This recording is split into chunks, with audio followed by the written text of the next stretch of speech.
Bang, bang, bang. 3 knocks on the cabin door. Loud knocks. Desperate knocks. Victor squinted through the dark of the cabin. It was early morning, the sun barely cresting over the mountaintops, casting great orange waves across the sky. The door squeaked on its hinges as it opened. Cold air rushed into the cabin, and Victor shivered as a sudden chill gripped his body. Snow was ravaging the ground, coming down in thick clumps. A pale, gaunt man with high cheekbones stared anxiously from a few feet away, clutching at the body of a larger man unconscious on the ground. Fear was stained in his eyes, palpable fear. "I'm Joseph. My friend, Mark, he's injured." The man's tone wavered as he spoke, like a crying child. "Please, he won't last much longer. We need help." Victor raised his hand to his chin. There was a bloody trail stained into the snow, leading up to the cabin, winding its way across the mountain like a snake. The wind was menacing in its intensity, ramming against the cabin as if it were trying to blow it off the mountain. "You come from the village?" Victor responded, his head tilted upwards in uncertainty. We're tourists. Our camp is a while away, past the village and left. We've been traveling on foot, me and Mark. We were hiking and there was—" "Enough," Victor spoke, sticking his hand out suddenly. "Come inside.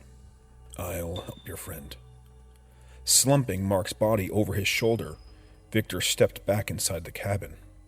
Joseph rushed inside, pausing near the raging fireplace and rubbing his hands together. He sighed deeply, glancing out of the window with a worried glare. A small group of children were gathered below the mountain overlook, near the cabin. Mark's lips were bluish pink, and his body was cold and heatless. Victor listened closely for a sign of a heartbeat, but heard nothing. "Neck injury. Looks quite serious. You're lucky you got to me now. A few more minutes out there and he'd be gone." Victor lied. Mark had been dead for minutes now. Joseph turned suddenly, raising an eyebrow. Victor was poring through a blocky manual typebook of sorts, having laid Mark on a large table in the center of the room. "Is it true what they say?" "What who says?" "The villagers down by the river below. They told us about you, a healer up in the mountains. We thought it was superstition, just a local legend." "The villagers say a lot of things. Tales of ghosts and demons and pixies and such. Easy to imagine why. All that time spent in the middle of nowhere.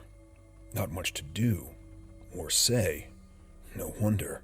There's so many stories." "They say you're a trickster, a con man. They said you couldn't be trusted," Joseph spoke. "A bunch of ungrateful bastards is what they are. Always wandering about, getting injured, dragging themselves to the cabin, pathetic little tears in their eyes, then walking out again without a word of thanks. If I refuse to help them, they threaten me with violence. They aren't too agreeable with tourists either, as I'm sure you've experienced. That's how Mark was injured. They turned on us, acted friendly at first, then ambushed us as we were leaving and robbed us. One of the little shits wedged a pickaxe in Mark's neck." Victor laughed coldly. "Figures." A fist-sized rock smashed through the window, scattering glass on the cabin floor. Joseph jumped out of the way while Victor scowled and rushed to the new opening.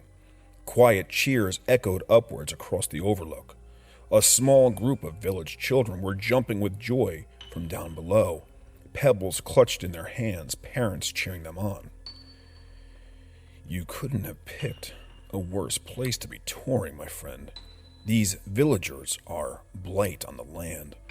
Like little rats they are. For all the years I've spent here, I've never seen a more pitiful bunch of ingrates across all of Europe. They take, and they never give back. Pure scum." Joseph leaned against the cabin wall tentatively, unsure of how to react. "So is it true or not? Can you really help people like they say?" Victor set down the manual on a large bookshelf, cracking a sly grin. There was a sudden flash of light as he began chanting some strange dialect that Joseph could not understand. The words echoed through the room as if it were a cave. What? A final flash shot across the walls, and Joseph clamped his eyes shut. When he opened them again, he was stood outside the cabin, Mark and Victor by his side. "You're welcome," Victor spoke, as small wisps of snowfall landed on his face.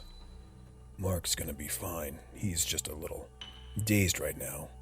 Side effect from the process. Give it a few minutes and he'll be perfectly fine." Mark mumbled quietly in confusion, blinking and scratching at his head. "Thank you so much," Joseph spoke. Tears of happiness welled up in his eyes. "I would offer you money, but the villagers—" "Don't worry about it, friend. Your kindness is payment enough. Oh, and Joseph." Victor leaned in closer, his voice lowering to a whisper. "Your friend was dead.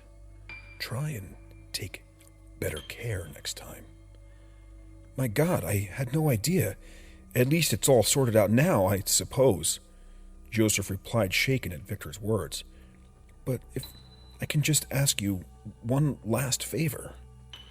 "And what would that be?" "Don't let the villagers get away with what they did. I don't know what sort of crazy powers you have, but you must teach them a lesson, please." Victor bit his lip, seemingly contemplating the offer. "I think I know something that would do the trick." Joseph nodded, and with a hopeful smile, the pair set off down the snow-cast mountain. Descending the peaks was not an easy task, and Joseph struggled to find his footing as he and Mark slid downwards. Mark pushed further towards the bottom, while Joseph stopped, peeking at what had caught his eye below in the village. "Go on, Mark. I'll be there in a minute." Mark gave a shaky thumbs up and skidded to the bottom of the slope, continuing across the mountain while Joseph approached the village apprehensively. It was utter carnage. People were dashing madly along the streets, clutching their throats as they tripped over one another in a frantic daze. One by one, their panicked movements began to slow to a crawl, right up until they collapsed in the snow, a pool of blood forming around their bodies. Mortified, Joseph ran to the nearest villager, an elderly man shaking violently on the ground. "I can't breathe." He spoke roughly, as if every syllable was causing him great pain. "What's wrong? What do you need?" Joseph asked the man, trying to hold his body steady. Water. I need..." The man's words were lost in a sea of coughs, and Joseph watched in horror as his milky eyes glazed over, his arms falling limply by his side. The skin on the man's neck was peeling away on its own, layer by layer. Within moments, the wound had formed completely, stretching from the man's chin to his collarbone. It was Mark's exact gash, as if it had been copied and pasted onto the man's neck. Yellowish pus leaked from the opening, staining the man's clothes. Joseph retched, barely managing to contain the rising vomit in his throat. Everywhere he looked, the gashes bloomed on people's necks like a virus, always the same size and shape as Mark's. Small children wheezed and choked by their parents' corpses, the life draining from their bodies. Screaming mothers held dead babies in their arms, blood trickling down to their breast.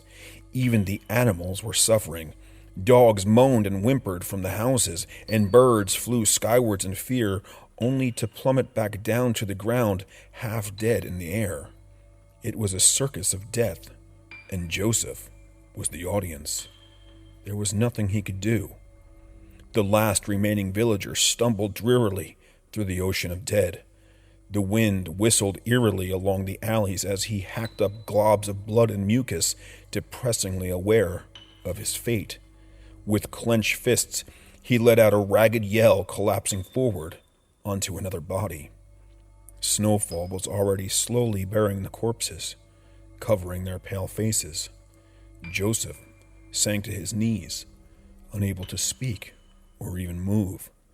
Weeping, he questioned if what he saw was even real. What confirmed it was Victor standing proudly on the mountain overlook, that smug smile still plastered across his face in the sunlight.